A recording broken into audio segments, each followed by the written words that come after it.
Hi, everybody, and welcome back to JenTalks. This is your weekly dose of wisdom.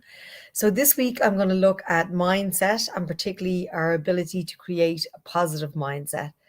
The first thing I'm going to start with really is the idea of what is positive versus negative, because there's a huge myth around positivity. My favorite definition or description of positivity is solution focused thinking or solution focused communicating if you're talking about positive communicating. And the difference between that and kind of positivity in its miscommunicated form is that positivity sometimes can get a little bit mixed up with rose colored glasses. A lot of people think of positivity in a very kind of toxic environment that we don't see the problems, we just paint on a smile and we pretend that everything is wonderful. And that's not the kind of mindset I'm talking about. Positivity or positive thinking comes from a particular part of our brain, which is our creative side. And our creative side of our brain is controlled by our right hand side of our brain. And that's where our imagination, our intuition, all our imagery comes from. And when we're thinking from a positive place, we're really looking for solutions. So it's not that we don't see the problems, it's that we see the problem and we seek the way around the problem. That's what solution focused thinking is. Or also, if you're looking at solution focused communication, instead of asking people for what it is that you don't want or talking about what you don't want or focusing on what you don't want, we focus on what we want instead. We have to know what we don't want to know what we want instead. So it's not that we ignore the problem, it's just that we see the problem. We don't live in it. We don't linger there for too long. We move to the solution and the energy of what we want instead. So that's my definition of positivity. Positive thinking is solution focused thinking. And when we think about a positive mindset, then what we're really looking at is how we can train our minds to behave in a certain way. And that is really the ultimate key, the training of the mind. It's not that in every given moment, even with the best, training in the world, that the mind will always be positive. It's impossible for a mind to be positive all of the time. It's the ability to improve its level of positivity. In other words, your ability to respond to problems, difficult challenges, adversity in life in a more calm and thoughtful way that allows us to respond to a situation rather than just react. So when we talk about mindset, I like to think of it like you set your sail in a particular direction. So your mind has been set in a direction, mindset. So if you wake up in the morning and you're still in a very unconscious behavior, you get out of the bed the same way, you pick up your phone the same way, you put the kettle on the same way. Most of us are still working from a very unconscious place. So the first thing to do is to be conscious. And I've talked about this when I talk about self-care. I've talked about it in more in rituals. But really the idea is to check in before we start to act. Just really draw your breath before you jump up out of bed, before you pick up the phone or whatever your ritual might be in the morning, to just really draw a breath and pause. Pause in the moment and set an intention for how it is you would like to be. So maybe in the moment of pause, there might be a bit of check in about what is needed. Maybe you need a bit of breath work or a bit of meditation, or maybe even a bit of food. Maybe you need a stretch. Do what it is that is needed. So feed the body if that's what it calls in, stretch if that's what it calls in, give the body what is being asked for. That's what self-care is, asking what is needed and delivering on that need. And then from that place, set your sail in the direction in which you intend to go. So if you feel like you would like to be courageous that day, brave that day, calm that day, powerful that day, funny that day, whatever it is that you would like to foresee in your day, take a moment to set an intention. You can do this from the bed before you get out in the morning. You can do it as part of your rituals, maybe brushing your teeth. That's my usual trigger to remind me, like it's a habit that I stack on top of a habit I already have. I mentioned that last week. So to say that, if you need to add a new habit in, add it into something you're already doing. So when I pick up the toothbrush, I think, okay, what's my intention going to be? So today I choose to be. Today I intend to be. I intend to be happy. I intend to be powerful. I intend to be positive. I intend to be solution focused.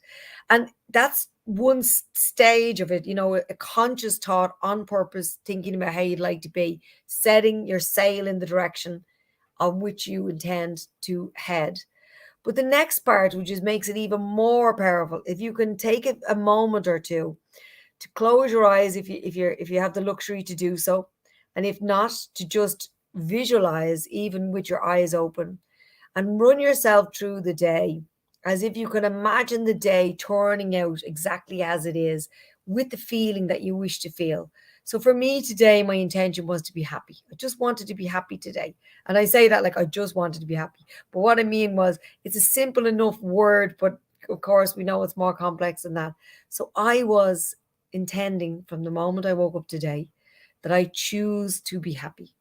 And did the universe put me to the test? Absolutely. I went out to buckets of rain. I went out to, a car park that wasn't my usual spot, and I had to walk further for my car in the rain. And thankfully, I had a car in the rain. Then I hit my usual driving route, and that was closed off. So there was a few little hurdles on the way, and I have no doubt in my mind that if I hadn't have set my intention to begin with, they may have thrown me off course a little bit easier. They still threw me a little bit, but not to the point where, I lost my reason or I lost my way.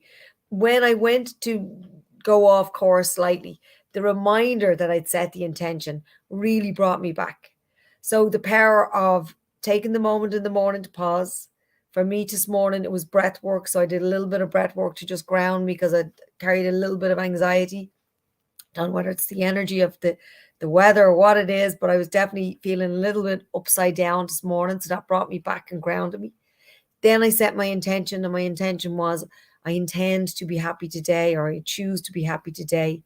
And then I visualized my day as I wished I wanted to appear.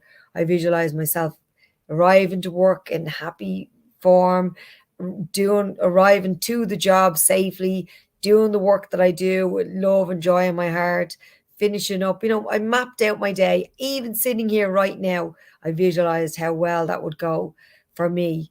Even though when I first sat down, of course, IT started to play up, and all of those little steps on a daily basis create a positive mindset. So I'm going to finish on that point that I started with about the training of the mind. The mind is like a wild animal, or maybe a small hyperactive child, that we need to just keep teaching methods and tools and tips and consistency with the mind. So instead of once in a blue moon, when you're feeling a little bit out of sorts, going back to the rituals that we teach online here and other places, it's the idea that you would do one small thing every single day. I said it last week, consistency beats intensity, hand over fist each time. So even if you can't, say I've mentioned 3 or 4 little steps to that ritual this morning, where we had the check-in, then we had the breath work, then we also had the intention, then we had the visualization. Don't need to do all 4 of them, even just do one of them. And each time we feed the mind and allow the mind to pause and increase our mental fitness, it gives us the ability to be in control. So we cannot control the challenges that life throws at us. We cannot control the waves, but we can learn how to surf.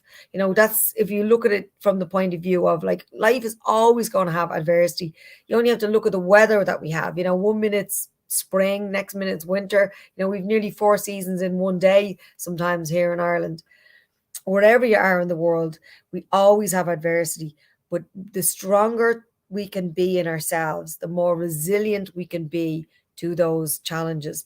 And that's what creates a positive mindset. Not that we always go around happy and we don't see any problems in the world, is that our mind responds to challenges with a solution-focused approach.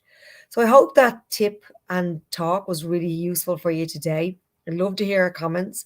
Please feel free to contact me with any questions that you might have. If there's any topics you'd like to see me covering, give me a shout, put it in the comments, or you can DM or PM me anywhere on my social media platforms. To if you prefer to do it privately, that's absolutely fine.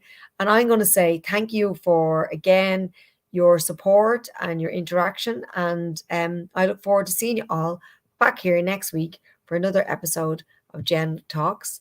And I hope to see you all again very soon. Have a great day, and take care and look after yourselves.